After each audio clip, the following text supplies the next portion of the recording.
Assalamualaikum warahmatullahi wabarakatuh. Perkenalkan, nama saya Aida Zulaika. Saya salah satu dosen di program studi Ilmu Lingkungan Fakultas Teknik dan Sains Universitas Ibnu Khaldun Bogor. NIDN saya 0304088704. Pada kesempatan kali ini saya akan mendeskripsikan salah satu mata kuliah yang saya ampu sesuai dengan keilmuan saya, yaitu mata kuliah Biologi Lingkungan. Mata kuliah Biologi Lingkungan ini merupakan mata kuliah lanjutan dari mata kuliah Biologi Dasar dan juga merupakan mata kuliah prasyarat untuk mata kuliah lanjutan lainnya di peminatan pencemaran dan biologi lingkungan yang ada di semester 5, 6, dan 7. Beberapa mata kuliah tersebut diantaranya toksikologi lingkungan, mata kuliah analisis dan monitoring kualitas lingkungan, mata kuliah produksi bersih, mata kuliah sistem pengelolaan limbah, mata kuliah konservasi sumber daya hayati, dan mata kuliah lainnya yang mendukung. Mata kuliah biologi lingkungan ini berada di semester 2 dengan total SKS 3 SKS. 2 SKS merupakan kuliah tatap muka dan 1 SKS adalah mata kuliah dengan praktikum. Capaian akhir dari mata kuliah ini adalah diharapkan mahasiswa mampu untuk menerapkan prinsip biologi lingkungan dalam analisis dan pengelolaan ekosistem secara holistik. CPMK dari mata kuliah ini diantaranya: 1. Mahasiswa mampu menjelaskan konsep dasar biologi lingkungan terkait ekosistem, lingkungan fisik, dan biotik. Yang kedua adalah mahasiswa mampu menganalisis hubungan interaksi ekologi dalam konteks siklus energi dan rantai makanan. Yang ketiga, mahasiswa mampu mengevaluasi dampak lingkungan akibat perubahan ekosistem dan aktivitas manusia dari pendekatan biologi lingkungan. Yang keempat, mahasiswa mampu melakukan pemantauan interaksi ekologi dan analisis dasar kualitas lingkungan secara teknis melalui pendekatan biologi lingkungan. Terakhir, mahasiswa diharapkan mampu merancang rekomendasi berbasis kajian ilmiah untuk pengelolaan lingkungan dengan pendekatan biologi lingkungan sesuai kebijakan yang berlaku.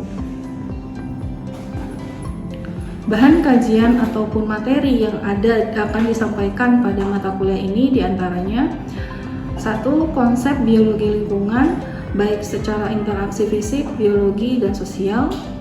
Perbedaan biologi lingkungan dan biologi dasar dalam konteks analisis ekosistem. Pendekatan holistik dalam biologi lingkungan. Interaksi ekologi pada skala lokal dan global. Dampak perubahan lingkungan pada siklus energi dan rantai makanan. Evaluasi dampak lingkungan dalam konteks konsep, metode, dan aplikasi. Teknik pemantauan interaksi ekologi dan pengukuran kualitas lingkungan. Dan terakhir, penyusunan rekomendasi berbasis kebijakan dan data biologi terhadap strategi pengelolaan lingkungan berkelanjutan berbasis penerapan biologi lingkungan.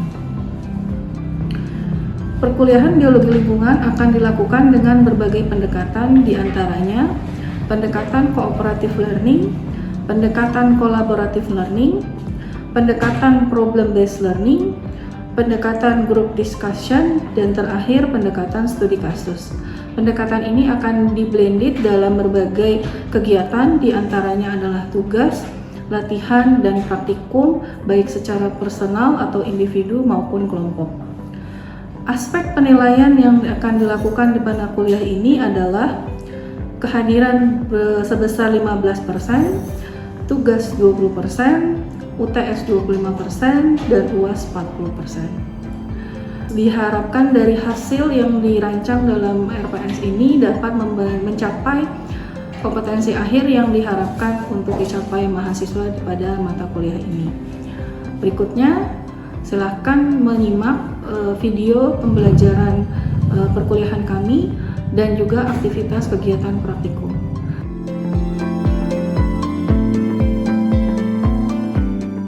Assalamualaikum warahmatullahi wabarakatuh. Waalaikumsalam warahmatullahi wabarakatuh. Sekarang kita masuk pertemuan pertama biologi dasar, gitu ya. Nah, yang akan kita pelajari itu adalah pengertian lingkungan, pengertian biologi lingkungan, kemudian perbedaannya dengan biologi dasar itu apa, dan apa sih pentingnya kenapa kita harus bahas tentang pendekatan holistik atau secara menyeluruh dalam lingkungan. Oke, nah ini kan kita kemarin bahas ya lingkungan itu berkali-kali, mungkin mata kuliah dasar lingkungan atau yang lain sebagainya juga. Jadi lingkungan itu adalah semua yang ada di muka bumi, baik biotik atau abiotik, biasa dan lain sebagainya, itu yang kita pahami gitu ya. Dan di dalam lingkungan itu ada interaksi sehingga mempelajari apa sih dampaknya gitu ya dalam pengaruhnya terhadap kondisi lingkungan, aktivitas kita dengan kondisi lingkungan tersebut. Nah, kemarin konsep dari biologi dasar ya kita pelajari di semester 1 itu kita pelajari dari sistem selnya. Yang terkecil, unsur terkecil dalam organisme itu sel, kemudian DNA, metabolisme dan sebagainya kita pahami. Terus kemudian fisiologisnya seperti apa, gitu, dari mana nutrisi itu dibentuk, reaksi-reaksi yang terkandung. Terus kemudian apa perilakunya, gitu ya. Nah, kalau konsep biologi, nah dia itu kita bahas tentang interaksi dengan makhluk hidup. Ya, nah, kalau yang tadi ya, kalau yang biologi dasar itu kita sel. Nah, kalau yang di lingkungan, karena kita bahas habitat, di lingkungan itu kan kita hidup di bumi. Nah, itu kita hidup di lapisan biosfer, ada lapisan tanah, lapisan air, lapisan udara. Nah, yang nanti akan membentuk masing-masing ekosistem. Gitu ya, makanya biologi dasar itu bahas. Nah, ada pengenalan tentang ekosistem.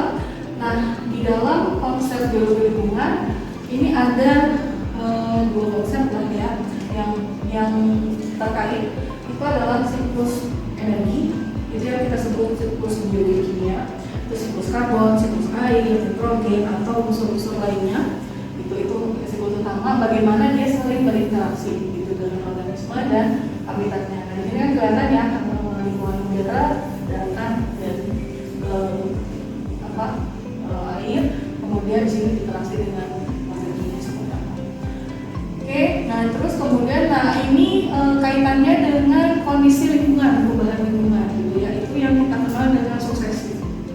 Kalau dari awal, pembentukan bumi dari awal, dari masa zaman purba dulu, dari struktur yang belum stabil, itu yang kita sebut suksesi primer, sampai akhirnya menjadi hutan, kayak hutan Jawa, Kalimantan gitu ya, dan tropis, itu kondisi klimaks, di mana kondisinya lebih stabil, suhunya lembab, perairan, macam tumbuhan, hewan gitu keanekaragaman hayati itu primer. Nah, ada yang kita sebut juga suksesi sekunder. Itu dimana ketika lingkungan ini sudah stabil, ada gangguan baik alami atau buatan. Itu alami itu kayak bencana dan sebagainya. Nah, buatan itu aktivitas manusia, gitu ya. Sehingga merubah struktur ini. Nah, lingkungan itu punya kemampuan untuk bisa memperbaiki gitu ya, menjadi kondisi seperti maksa. Oke, nah itu yang kita pelajari di biologi lingkungan. Nah, ini contoh kasus ya biologi lingkungan itu ini saya ambil di 3 lapisan ya, di lapisan udara. Itu yang kita isu yang sekarang tren itu adalah pemanasan global karena dampak dari aktivitas manusia itu ya transportasi sehingga mengeluarkan emisi, nanti berinteraksi dengan udara ya, lapisan udara. Terus kemudian pencemaran laut gitu ya. Pencemaran laut itu tadi kita lihat ada ekosistem air gitu ya, ekosistem air nanti siklus biokimianya siklus air gitu ya, siklus air sampai akhirnya kenapa ada pencemaran di laut gitu ya, seperti itu. Nah, itu dari limbah ya, kayak sekarang kan aktivitasnya banyak baik di domestik ataupun industri, itu banyak yang membuang di badan air gitu ya, sungai, kali, danau dan lain sebagainya. Nah, itu juga nanti akan menambah kondisi karena ada polutan. Nah, terakhir deforestasi juga sama, ini yang di daratan ya, daratan. Nah dia mempengaruhi, contoh kasusnya adalah di keanekaragaman hayati dan perubahan iklim gitu ya. Nah perubahan iklim itu sudah jelas karena tumbuhan itu kalau kita lihat ya, nah jadi ya, tumbuhan ini kan dia menyerap gitu ya di udara, polutan dan lain sebagainya, juga unsur-unsur lain di tanah juga dia menyerap unsur hara gitu. Berarti tumbuhan ini sangat penting dalam siklus ini, dan nanti dia dirombak dengan siklus-siklus biologi yang lainnya, siklus karbon, nitrogen dan lain sebagainya gitu ya, sehingga menjadi unsur bebas lagi. Dia sangat penting ini. Jadi mengaruhi gitu ya, ketika dia deforestasi di menjadi gundulan, kebakaran dan lain, sehingga ini tidak ada pohon, pasti akan mempengaruhi iklim karena dia akan mempengaruhi udara gitu ya, seperti itu. Nah, oke. Nah, sekarang kita coba diskusi ya. Kalau menurut pandangan kalian, kenapa deforestasi mempengaruhi terhadap keanekaragaman hayati? Ada yang bisa menjawab? Mungkin pandangan, kasih pandangan. Isi menjawab ya. Menurut saya sih deforestasi itu dapat merusak keanekaragaman hayati, karena kan hutan itu suatu tempat tinggal untuk berbagai macam makhluk hidup seperti hewan, tumbuhan, dan mikroorganisme lainnya yang ada di dalam tanah juga. Sehingga saat terjadinya deforestasi, seperti hewan itu akan berpindah tempat, yang dimana hewan itu belum tentu dia menemukan tempat yang bagus selain dari tempat yang terjadi deforestasi itu. Terus untuk keanekaragaman hayati dari pepohonan itu kan nggak semuanya pepohonan itu bisa tumbuh di tempat yang berbeda.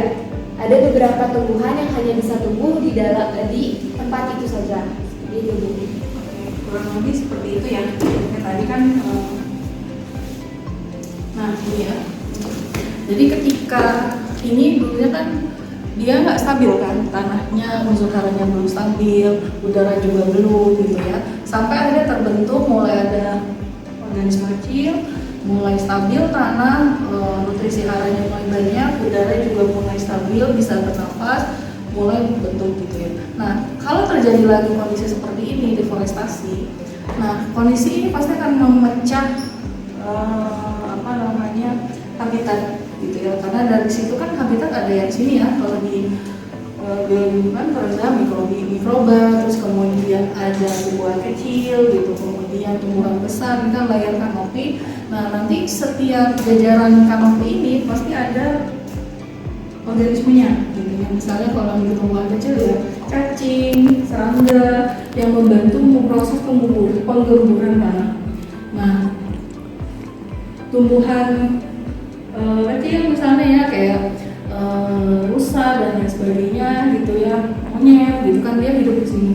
Nah sampai ke predatornya seperti itu. Jadi ketika ini hilang, otomatis ini tidak ada tempat, sehingga dia mempengaruhi keanekaragaman hayati karena dia habis gitu ya, tidak ada habitat, atau bahkan juga membunuh ketika memang organisme itu tidak bisa berpindah dari kondisi yang mencekam. Oke, itu ya yang bisa saya sampaikan. Ada yang bertanya lagi terkait perbedaan biologi lingkungan dan biologi dasar? Cukup dipahami? Cukup. Kalau begitu saya tutup kuliah ini. Assalamualaikum warahmatullahi wabarakatuh. Waalaikumsalam warahmatullahi wabarakatuh.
Ini sampahnya sampah ini ya, sampah daun jati ini dari sisa-sisa bukan kebunan.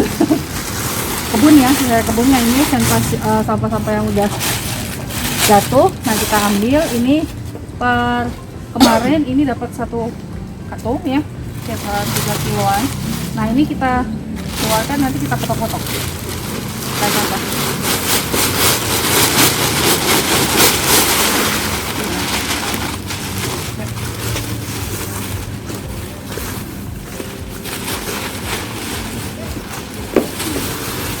Oke, yuk dipotong-potong sama. Ini harus agak dipilah dulu. Kalau ada ininya.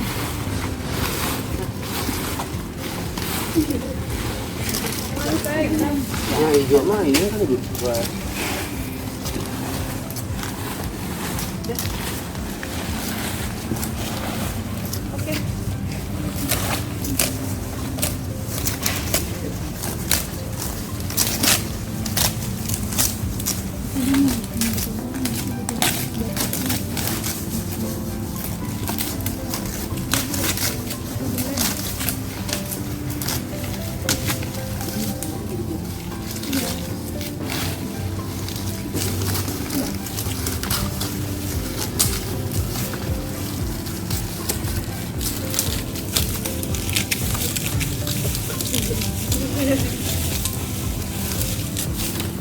Oke, nah sekarang kita mau bikin starternya.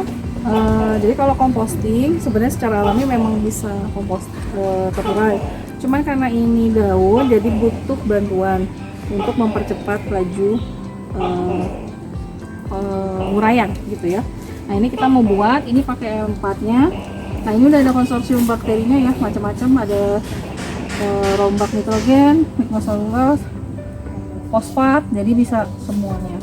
Nah ini kita mau bikin karena sampahnya itu mungkin sekitar 3 kiloan ya, 3 kiloan, jadi mungkin sekitar setengah liter 500 ml itu cukup untuk bikin siramnya. Oke.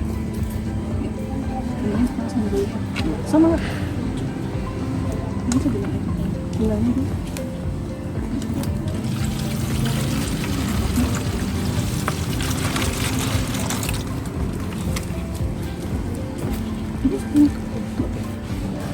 Ini buat yang gede banget ini.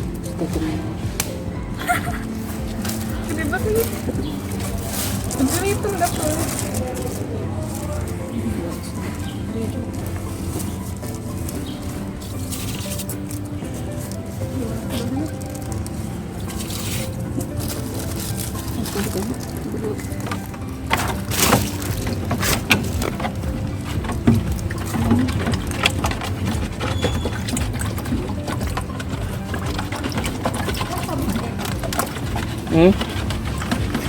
Di tas gue pengen tadi.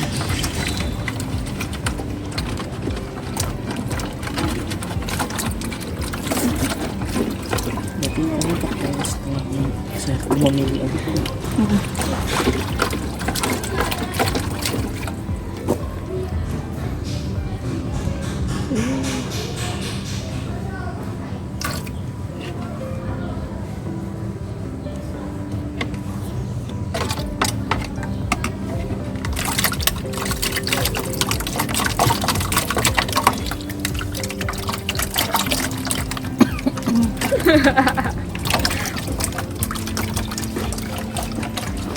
Dan nanti kita diamin dulu ya, biar dia aktif.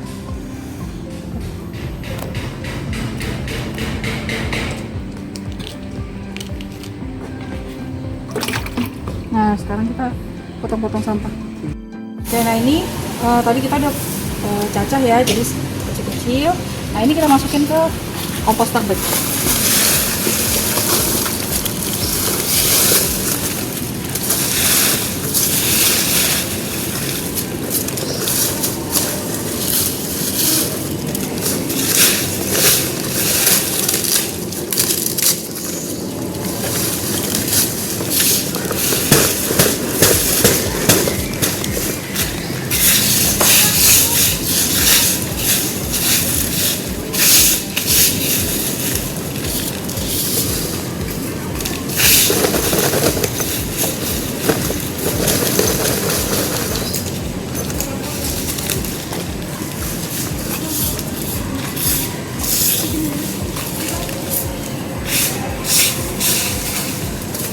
Oke, nah ini udah sampai.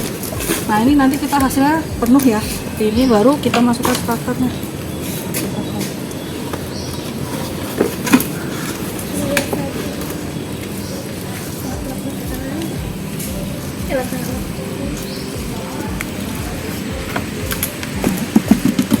Nah, udah kita tunggu. Ini ya.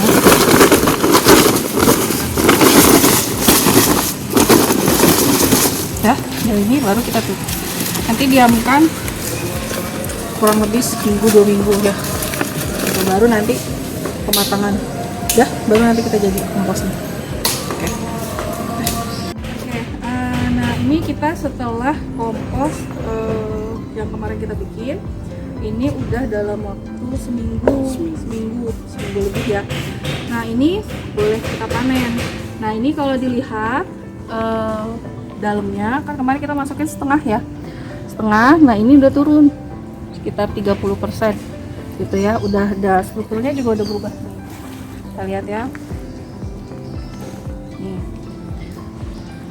nih dia udah ringan, terus baunya juga udah bau tanah gitu ya, tuh nggak terlalu basah gitu ya, gitu, seperti itu. Nah ini strukturnya nanti seperti ini kalau sudah jadi. Nah seperti ini, di bawahnya itu kan masih basah, jadi nanti kita keluarkan, dijemur sebentar, baru bisa kita packing untuk jadi baru disimpan ya, dibentuk kompos gitu. Nanti kita simpan mungkin sekilo gitu ya, untuk disimpan nanti baru dipakai untuk tanaman gitu. Mungkin itu ya.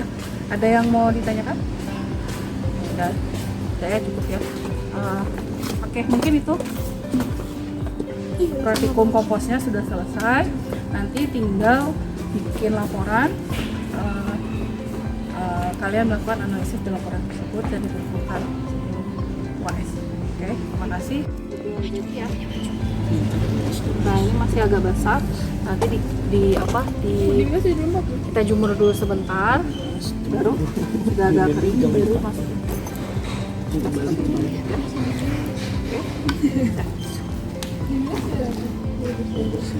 Biar nggak ada sisa-sisa.